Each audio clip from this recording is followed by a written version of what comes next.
सबसे पहले बात करेंगे कुख्यात गैंगस्टर की। सुंदर भाटी को हाईकोर्ट से जमानत मिल गई है। इसके बाद में सुंदर भाटी 20 साल बाद जेल से रिहा हुआ है। सपा नेता हरेंद्र नागर हत्याकांड में सुंदर भाटी को उम्र कैद की सजा मिली थी, लेकिन हाईकोर्ट ने उसे जमानत दे दी, जिसके बाद में वो सोनभद्र जेल से रिहा हुआ। इसके बाद में सुंदर भाटी वाराणसी से दिल्ली पहुंचा और गैंगस्टर सुंदर भाटी की रिहाई के बाद में वेस्ट यूपी में एक बार फिर से गैंगवार बढ़ने का खतरा बढ़ गया है। न केवल पश्चिमी उत्तर प्रदेश बल्कि पूर्वांचल में भी अपने आपराधिक कनेक्शन के कारण ये हमेशा चर्चा में बना रहा है और सुंदर भाटी की लॉरेंस बिश्नोई से भी कनेक्शन की बात सामने आई थी। अतीक अहमद मर्डर केस में सुंदर और साथी बिश्नोई का भी नाम सामने आया था, क्योंकि इस हत्याकांड में शामिल एक शूटर हमीरपुर जेल में भाटी के साथ में रहा था। इसे लेकर ये अफवाहें फैली हैं कि विदेशी जिगाना पिस्टल इसी के जरिए आरोपियों तक पहुंची थी और सुंदर भाटी की रिहाई पुलिस के लिए एक बड़ा सिरदर्द साबित हो सकती है।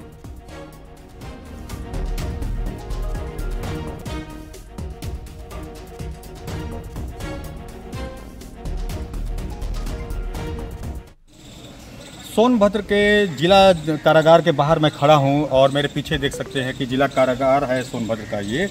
यहीं पे कुख्यात अपराधी सुंदर भाटी को रखा गया था। लगभग 4.5 वर्ष की सज़ा इसी जेल में सुंदर भाटी ने काटा है और 60 से ज़्यादा मुकदमे उसके ऊपर दर्ज हैं। 11 लोगों को सज़ा हुई थी, जिसमें कि सुंदर भाटी भी एक था और जिसको यहाँ पे बंद किया गया था और हाई कोर्ट के आदेश के बाद अब उसको रिहा कर दिया गया है। सुंदर भाटी रिहा होने के बाद दिल्ली पहुँच गया है। वहीं मैं आपको बता दूँ, अतीक और अशरफ के हत्याकांड में भी उसके नाम सामने आए हैं और जबकि लॉरेंस बिश्नोई गोल से भी उसके ताल्लुक जानकारों के मुताबिक सुनने को मिल रहे हैं। सुंदर भाटी को अभी हाई कोर्ट से जमानत मिली है, तो पुलिस को इस पर विचार करना है कि इस जमानत के विरुद्ध याचिका दाखिल करके जमानत निरस्त कराए। यह भी बताया जाता है कि हरेंद्र नागर और उनके गनर की हत्या में सुंदर भाटी को आजीवन कारावास हुआ था और इस हत्याकांड में मृतक हरेंद्र नागर के भाई प्रमुख गवाह थे। इसके अतिरिक्त अजीत हत्याकांड लखनऊ, इसमें जिगाना पिस्टल जो बरामद हुई थी, अतीक और अशरफ हत्याकांड में भी जिगाना पिस्टल बरामद हुई थी, उसका स्रोत सुंदर भाटी बताया जाता है। इन तमाम विषयों के ऊपर और इसके ऊपर भी कि अगर कोई शातिर अपराधी जिसके ऊपर 60 से ज़्यादा जघन्य अपराध हों, जमानत पे छूट के आना जनहित में है अथवा नहीं, तो इसके आधार पर पुलिस को चाहिए कि तत्काल जमानत निरस्त कराने के लिए उनके द्वारा कार्रवाई की जानी चाहिए। आतंक का पर्याय बन चुके सुंदर भाटी का सबसे पहले नाम आया था जब उसने नरेश भाटी की गोलियों से बरसाकर हत्या कर दी गई थी। कहा यह भी जाता है कि पश्चिमी उत्तर प्रदेश में सबसे पहले सुंदर भाटी के ही गैंग ने AK-47 का यूज किया था। वहीं अगर बात की जाए गाजियाबाद की, तो गाजियाबाद से भी सुंदर भाटी का बेहद पुराना नाता है। फिलहाल की तस्वीर अगर मैं आपको दिखाऊं तो हम फिलहाल खड़े हैं NH9 पर, जो पहले NH24 हुआ करता था और इसके जस्ट बगल में यहाँ पर ये बुलंदशहर इंडस्ट्रियल एरिया है। यहाँ से सुंदर भाटी और उसके गुर्गे जितनी भी इस्पात कंपनियां हैं जो सरिया बनाती थी, यहाँ से सरिया चोरी का काम किया करते थे। ट्रकों से जैसे ही सरिया यहाँ से निकलता था, उसके गुर्गे सेटिंग के द्वारा उन ड्राइवरों को सेट किया करते थे और उसके बाद आगे पड़ने वाले इलाके बागू में जाकर वो सरिया चोरी कर लिया जाता था, जिसके बाद उस सरिये को एक मोटी कीमत पे बेचा भी जाता था। इसके लिए सुंदर भाटी अपने गुर्गों को एक मोटी रकम भी दिया करता था। खबर बाराबंकी से है, जहां पर 54 हिस्ट्री शीटर अपराधियों ने दोबारा क्राइम न करने की शपथ ली है। डीएम एसपी की अध्यक्षता में हिस्ट्री शीटर अपराधियों ने अपराध न करने की शपथ दी है और ये शातिर लूट, चोरी और साथ ही चेन स्नेचिंग जैसे अपराध में शामिल थे। कई सारे मामले इन पर दर्ज थे और आज ये तस्वीरें सामने आई जहां सभी अपराधियों ने क्राइम न करने की शपथ ली है।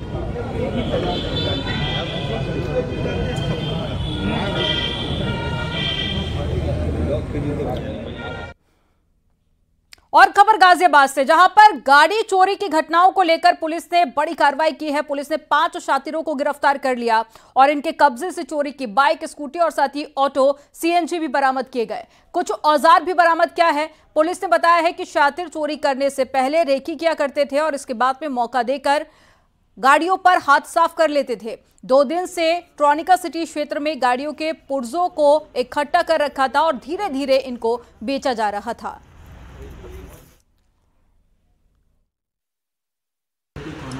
सिटी क्षेत्र में और दिल्ली एनसीआर में चोरों का गैंग जो सक्रिय है और वाहन चोरी कर रहा है। इस सूचना पर टीम द्वारा वाहन चोरों को पकड़ा गया, जिनके नाम क्रमशः हिमांशु वर्मा, ये पूछताछ में इनके द्वारा यह बताया गया कि इन 5 में हिमांशु और जो रजील थे ये वाहन चोरी का काम करते थे तथा इरशाद और बिलाल, इसमें इरशाद की लोनी इंटर कॉलेज के ठीक सामने ऑटोमोबाइल की दुकान है। हाथरस में बंडी समिति से ट्रैक्टर चोरी की घटना का पुलिस ने 36 घंटे के अंदर खुलासा कर दिया। पुलिस ने इस मामले में एक चोर को गिरफ्तार कर लिया, साथ ही चोरी का ट्रैक्टर और साथ ही ट्रॉली बरामद की गई। थाना हाथरस गेट पर मामला दर्ज किया गया था। तभी से ही पुलिस मामले की जांच कर रही थी और पुलिस ने बताया कि शातिर ट्रैक्टर को बेचने की फिराक में चल रहा था जिस वक्त आरोपी को गिरफ्तार किया गया। पुलिस अधीक्षक महोदय के निर्देश पर टीमें लगी हुई थी अनावरण के लिए। इसी क्रम में सीसीटीवी फुटेज और अन्य वैज्ञानिक प्रविधियों का प्रयोग करते हुए पुलिस टीम द्वारा आज दिनांक 25 अक्टूबर को ट्रैक्टर में ट्राली बरामद किया गया है। तत्संबंध में अभियुक्त सौरभ की गिरफ्तारी भी की गई है। नियमानुसार विधिक कार्रवाई की जा रही है। मऊ पुलिस ने 2 ऐसे चोरों को गिरफ्तार किया है जो कि शौक पूरा करने के लिए बाइक चोर बन गए और शातिर बाइक चुराकर रेलवे स्टेशन की पार्किंग में खड़ा कर देते थे। जब मामला शांत होता तो फिर बाइक को दूसरे जिले में जाकर बेचा करते थे। शातिरों पर कुल 6 मामले दर्ज हैं और पुलिस ने शातिरों की निशानदेही पर चोरी की 12 बाइक बरामद की है। मानसिंह पुत्र भूपेंद्र सिंह निवासी कहनौर थाना सराय लखन सिंह और एक सुंदरम पुत्र स्वर्गीय दिनेश निवासी काशीराम आवास सिकटिया थाना सराय लखन सिंह, इनसे ये मोटरसाइकिलें बरामद हुई। और विशेष बात इसमें यह है कि मोटरसाइकिल चोरी करके और ये पास के जनपद में किसी रेलवे स्टेशन की जो पार्किंग होती है उसमें खड़ी कर देते हैं। वहाँ सुरक्षित खड़ी रहती है, कोई ध्यान नहीं देता है और उसके बाद जैसे ही मामला शांत होता है फिर उसको आगे अपना बेचने या जैसे भी उसको ठिकाने लगाना वैसे उसको करते हैं। और पुणे टेस्ट में भारत की हार हो गई है। न्यूजीलैंड ने 113 रनों से हरा दिया है। 3 मैचों की सीरीज में न्यूजीलैंड 2-0 से आगे है। भारत में न्यूजीलैंड पहली टेस्ट सीरीज जीती है और 12 साल बाद भारतीय टीम घर में ही सीरीज हार गई है। तो एक बड़ी खबर आपको बता रहे हैं।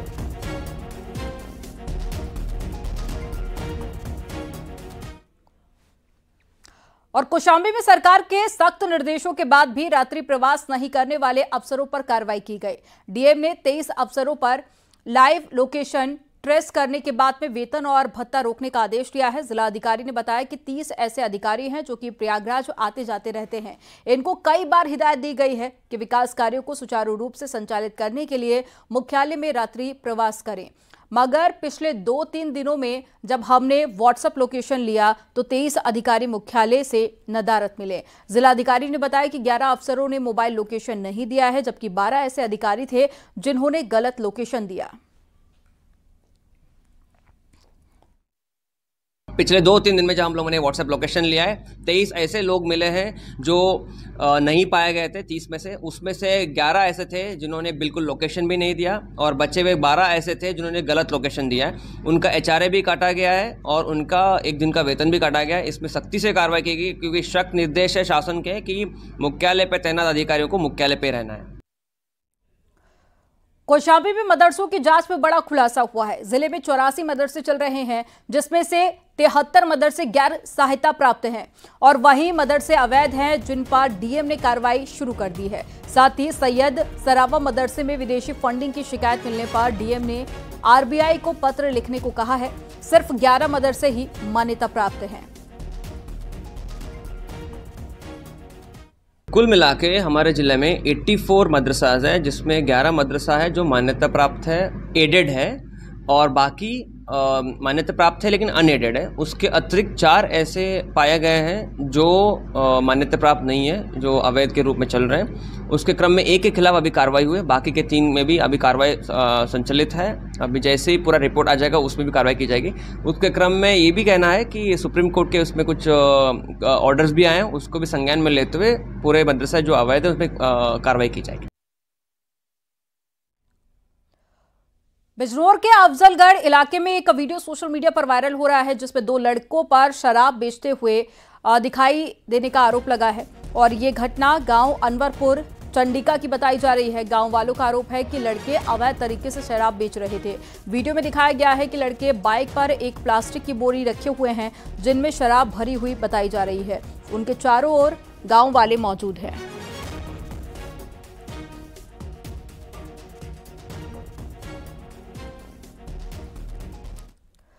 आजमगढ़ में डेंगू मरीज की मौत के बाद में अस्पताल में हंगामा हो गया। मरीज के परिवार वालों के साथ में आए लोगों ने अस्पताल में तोड़फोड़ कर दी। मामला सिधारी थाना क्षेत्र के एक प्राइवेट अस्पताल का है जहां पर तोड़फोड़ के बाद डॉक्टर की कैबिन में घुसकर डॉक्टर को भी पीटा गया। अस्पताल में हंगामे का सीसीटीवी फुटेज भी सामने आया। बीच बचाव में जुटे पुलिस वालों के साथ भी नोकझोंक हो गई। मरीज की मौत के बाद में डॉक्टर पर लापरवाही का आरोप लगाकर तीमारदारों ने हंगामा किया। ये 3 तस्वीरें आपको दिखा रहे हैं।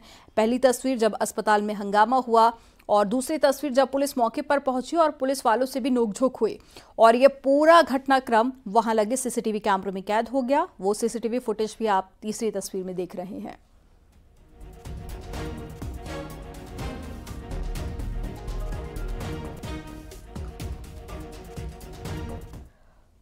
गाजियाबाद में न्यूज 18 की खबर का दमदार असर हुआ। चलती गाड़ी पर स्टंट करने के मामले में पुलिस ने एक आरोपी को गिरफ्तार कर लिया। न्यूज 18 ने प्रमुखता से इस खबर को दिखाया था जिसके बाद में पुलिस ने गाड़ी का चालान कर सीज कर दिया। थाना कबीरनगर क्षेत्र की यह पूरी घटना है जहां पर चलती कार की खिड़की से स्टंट करने का वीडियो सामने आया। 2 तस्वीरें आपको दिखा रहे हैं। पहली तस्वीर वो आरोपी जो स्टंट करता हुआ पाया गया था जिसे गिरफ्तार कर लिया गया है और दूसरी ये वो फुटेज आप देख रहे हैं जब रील बनाने के लिए स्टंटबाजी की गई थी। ये वही रील है जो सोशल मीडिया पर शेयर की गई थी।